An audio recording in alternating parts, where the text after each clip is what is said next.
Hey there guys, we're back talking about increased time in the squat position.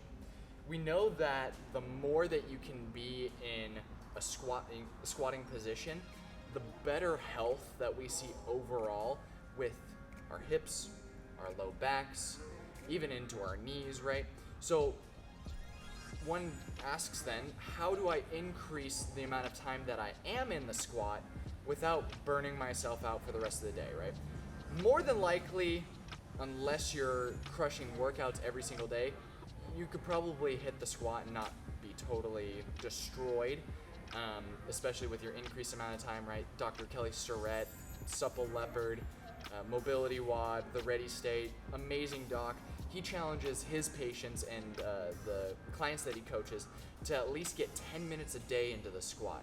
Now, will I say that I get 10 minutes a day? Maybe, maybe not, right? It all depends on your goals, your activities, all that kind of stuff. But how do we start to increase it if we don't feel that we have the capacity already, right?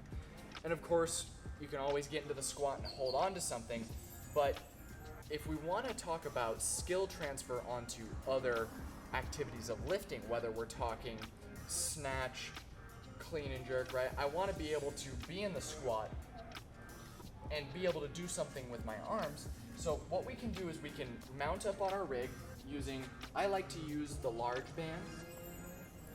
That way I can really focus on the feeling in my hips and not worry about having to lift my body up. I'm gonna sit it back just right about where my sit bones are. I'm gonna sit it right where my sit bones are. And I'm gonna sit down and back.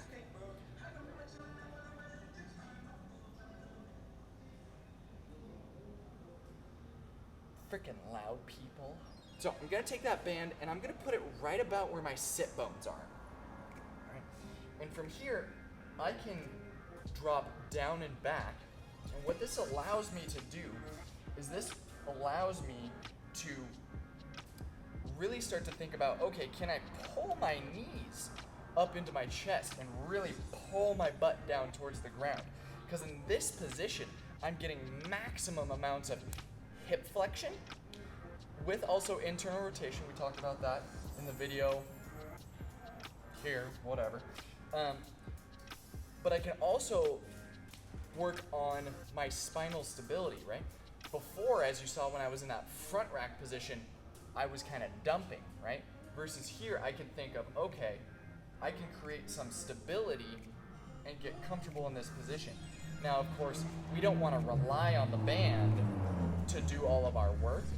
So we want to be active as we kind of do this, but this at least gives us some freedom to kind of get deep into that position, be active in the muscles that normally get turned off because you're in kind of a fight or flight. Oh my God, I'm in the bottom of the squat. I hate this position. We need to become comfortable in this position. So I like to sit around here, right? Usually I'll do this at the end of my workout as I'm shooting the breeze with other members, coaches, clients, all that kind of stuff. And just spending time in this bottom position, I know that I'm doing really good work for my low back, my hips, my ankles, my knees, all of the above.